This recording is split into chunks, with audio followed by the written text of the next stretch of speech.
আমার কত আর বয়স তখন, 22-23 বছর হবে। তবুও চোখ বুঝলে সামনে সবকিছু ভেসে উঠছে দেখতে পাচ্ছি। আমরা মামা বাড়ি যাচ্ছিলাম।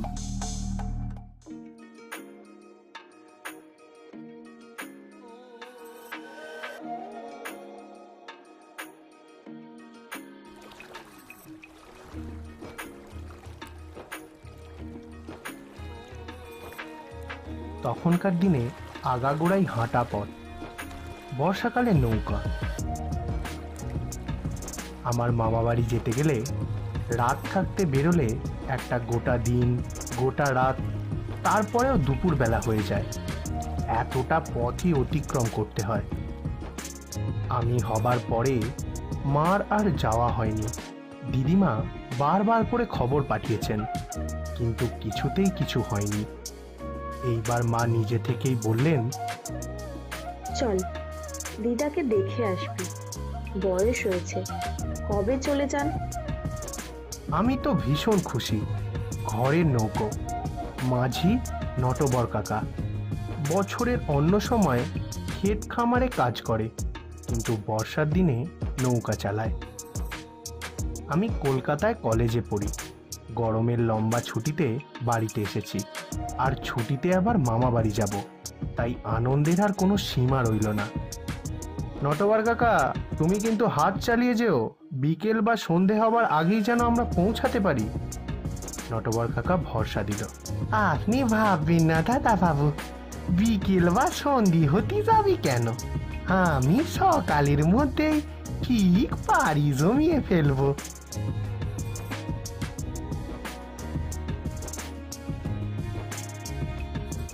সেই রাতেরই ভোরবেলা মা, আমি আর নটবর কাকা মামা বাড়ির উদ্দেশ্যে বেরিয়ে পড়লাম। আমাদের নৌকো নদীর স্রোতের অনুকূলে এগিয়ে যেতে লাগলো।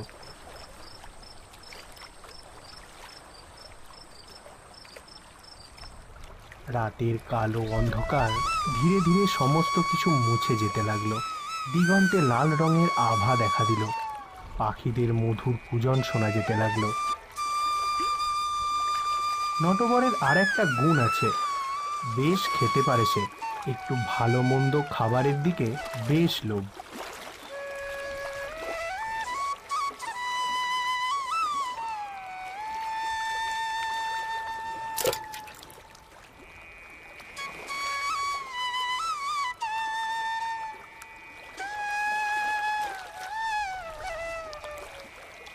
আমাদের যেই জায়গাটা দিয়ে নৌকা যাচ্ছিল, সেখানে দেখলাম অনেক জেলেরাই নৌকা থেকে জাল ফেলছে, মাছ ধরছে। জেলেরা যখন জল থেকে জাল টেনে তুলছে, জালের মধ্যে মাছ ছটপট করছে। সেই মাছ দেখে নটবর কাকার জিভে জল চলে এলো। বেরোনোর সময় রান্নার সরঞ্জাম মা সঙ্গেই নিয়ে নিয়েছে। মায়ের ইচ্ছে ছিল দুপুরের দিকে কোথাও নৌকা বেঁধে তোলা উনুনে দুটো খিচুড়ি ফুটিয়ে নেবেন। নটবর বলল, কি বড় বড় মাছ দেখছেন মা ঠাকুরান। মা হয়তো তার মনের কথা বুঝলো। মা হেসে বলল, আরে নটবর, মাছ কুটবার বটি আনেনি যে। তাতে কি হয়েছে, নৌকায় তো দা রয়েছে, আমি কুটে দিব মাছ, আপনি ভাববেন না মা ঠাকুরন।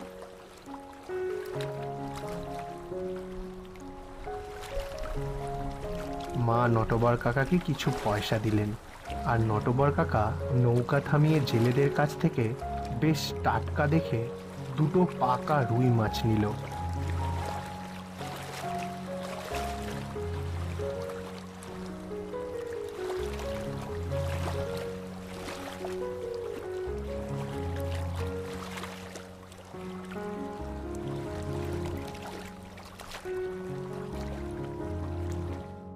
মা কিন্তু রাঁধেনও চমৎকার। নটবরের ভোজনটা এবার গুরু নয়, গুরুতর হয়ে গেল, আর সাথে আমারও। সূর্য যখন মাঝ আকাশে বিরাজমান, তখন একটা বিলের ধারে নটবর কাকা নৌকা বাঁধল। মা তখন সমস্ত রান্না শেষ করে ফেলেছে, গরম খিচুড়ি আর মাছ ভাজা। খাওয়া দাওয়াটা বেশ জমিয়ে হলো। তারপর ওখানেই খানিকটা গড়িয়ে নেওয়া হলো।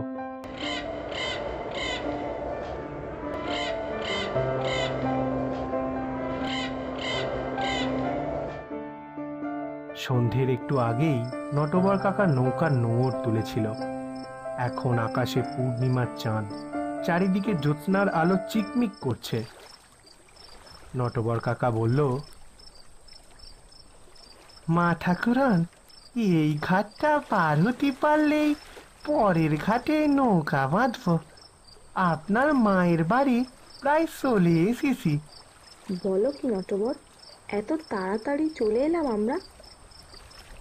আর যা একটা রান্না করেছিলেন না, খেয়ে মনে হয় আমার দেহে শক্তি আরো বেড়ে গিয়েছে।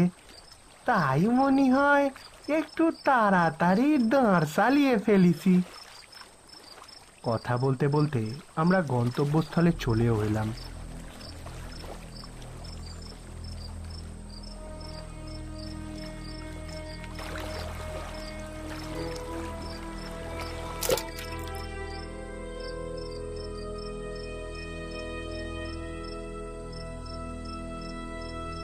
মা ঠাকুরন, আপনি আর দাদা বাবু আমার পিছন পিছন আসেন, আমি বরং হ্যারিকেনটা নিয়ে এগিয়ে থাকি।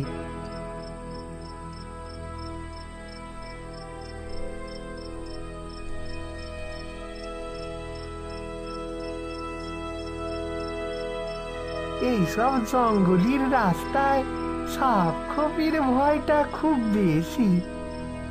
আমার বাপের বাড়ির রাস্তা মনে আছে তোমার? সেই আপনার বিয়ের সময় এসেছিলুম, সে কি আজকের কথা মা ঠাকুরন? তাও মনে আছে আবছা।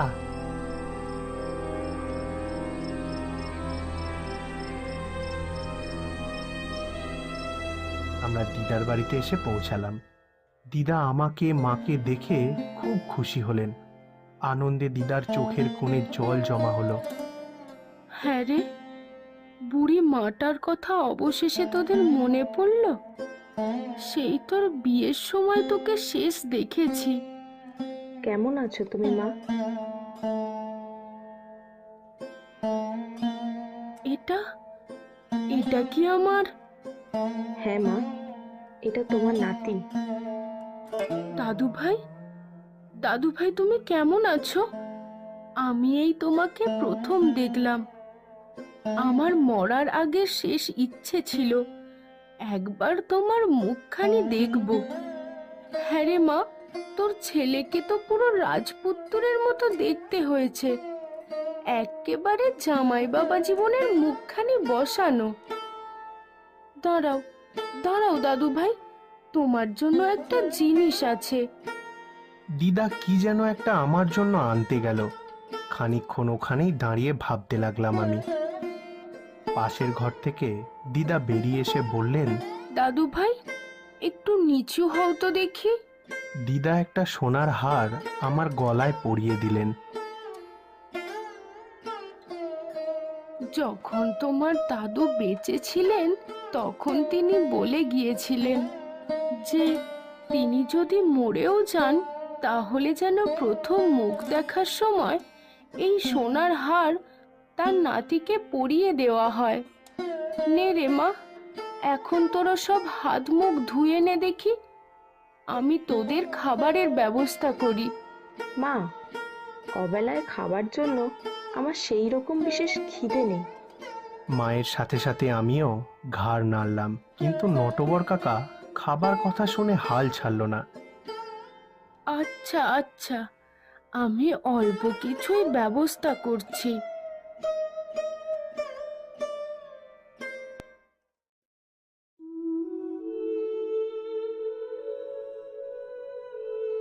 মা, আমি তোমাকে কিন্তু এখনই বলে দিচ্ছি, এখন আমার কলেজের ছুটি। এখানে কিন্তু আমরা কিছুদিন থাকবো। আর তুমি তো আমাকে দিদার বাড়ির আম বাগানের অনেক গল্প শুনিয়েছ। আমি কিন্তু কালকেই আম পারবো বলে দিলাম। আর নটবর কাকা আমার সাথে থাকবে। কি থাকবে তো? কেন থাকবো না দাদা বাবু, আমার কোনো সমস্যা নাই। আচ্ছা আচ্ছা, ঠিক আছে, কাল সকালে যাস তোরা আমবাগানের দিকে। না দাদু ভাই, সে তোমার যতদিন ইচ্ছে তুমি এখানে থাকতে পারো, কিন্তু ভুলেও ওই আমবাগানের দিকে পা বাড়িও না।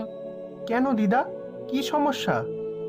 সে অনেক ঘটনা দাদু ভাই, তুমি এখন খেয়ে নাও, শুধু ওই আমবাগান থেকে দূরে থেকো। না না দিদা, আমি তো এইভাবে বললে শুনবো না। আমাকে সমস্ত ঘটনা খুলে বলো। ঠিক আছে দাদু ভাই, তুমি খেয়ে ওঠো, তারপর না হয় বলবো। দিদার কথা শুনে তাড়াতাড়ি খাবারটা শেষ করতে লাগলাম।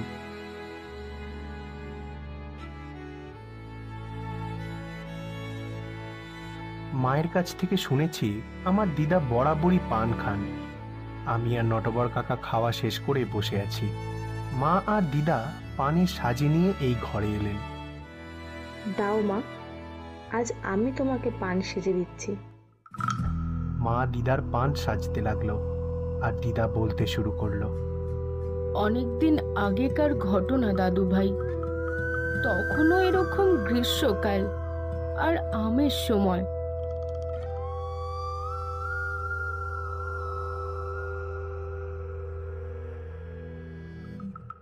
তোমার দাদু তখন বেঁচে আছে। আমাদের আম গাছে বরাবরই ভালো আম হয়। তোমার দাদু লাঠি হাতে সারাদিন গাছতলায় বসে থাকতো। তার নজরদারিতেই পাড়ার কোনো ছেলে ছোকরারা আম বাগানে ঢুকতে সাহস পেত না।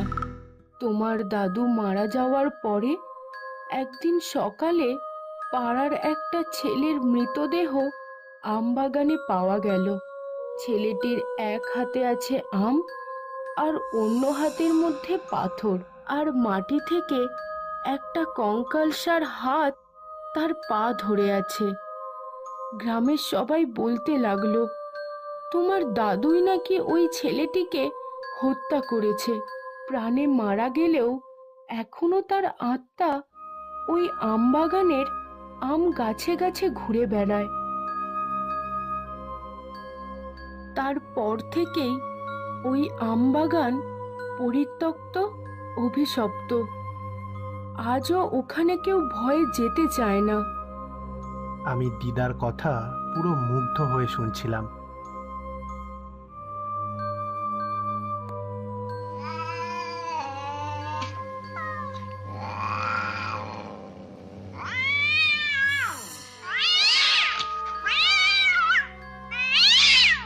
সেই রাতে আমি আর নটবর কাকা একসাথে শুলাম।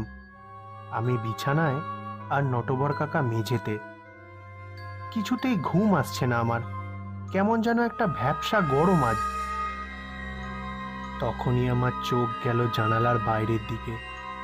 দেখলাম কিছু দৈত্যাকার আম গাছ সেখানে দাঁড়িয়ে রয়েছে। পাকা আমের ঘ্রাণ আমার নাকে আসছে। এরকম গন্ধ এর আগে আমি কখনো পাইনি। আমি ৭-৫ না ভেবে নটবর কাকাকে কিছু না বলে বেরিয়ে পড়লাম বাইরে।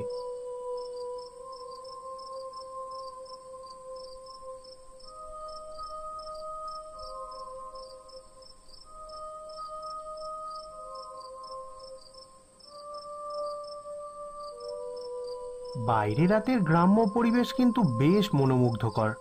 আমার বেশ ভালো লাগছে।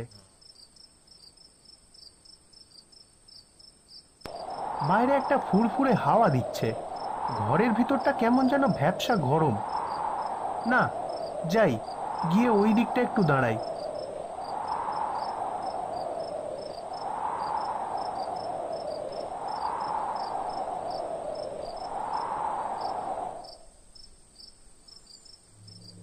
এ কি, হাওয়াটা যে আবার থেমে গেল। চারিদিক কেমন যেন নির্গুম হয়ে রয়েছে।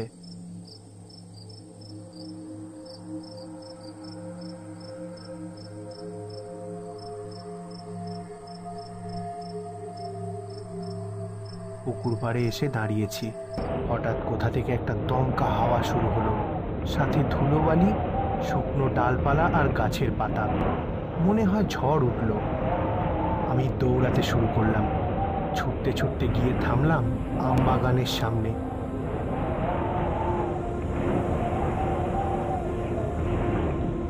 এ কি, এটাই তো সেই আম বাগান। হঠাৎ দেখলাম ঝড়টাও থেমে গেল। বাগানের বাইরের একটা বোর্ডে স্পষ্ট করে লেখা, বাগানে প্রবেশ নিষেধ। এদিক ওদিক তাকাতে তাকাতে আমার চোখ গেল বাগানের পাঁচিলটার দিকে। পাঁচিলের ওপরে কেউ সাদা কাপড় পরে বসে আছে। কে কে ওখানে এত রাতে? ওপাশ থেকে কোনো রকম সাড়া এলো না। এবার আমি প্রায় চিৎকার করেই বললাম, কে কে ওখানে? এত রাতে ওখানে কি করছো? চিৎকার করার পরেও কোনো রকম সাড়া পেলাম না। এবার আমি তার দিকে এগিয়ে যেতে লাগলাম।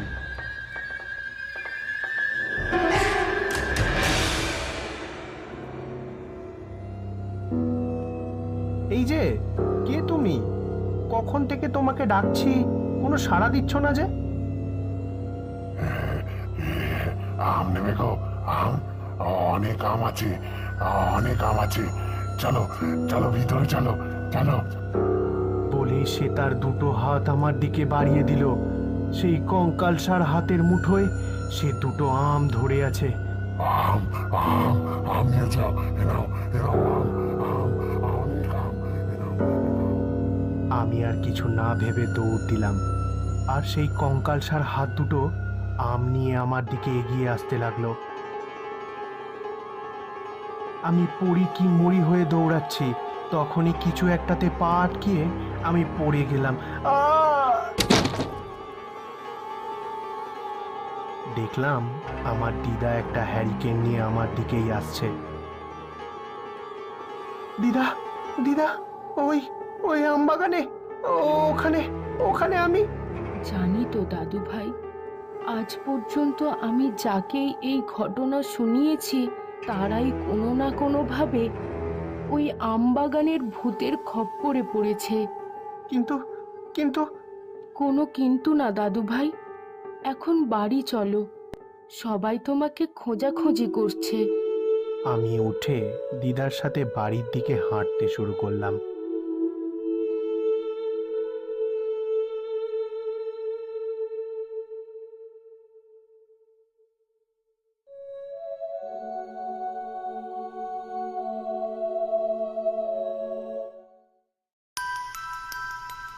এরকম আরো ভূতের গল্প দেখতে হলে এক্ষুনি আমাদের চ্যানেলটিকে সাবস্ক্রাইব করুন।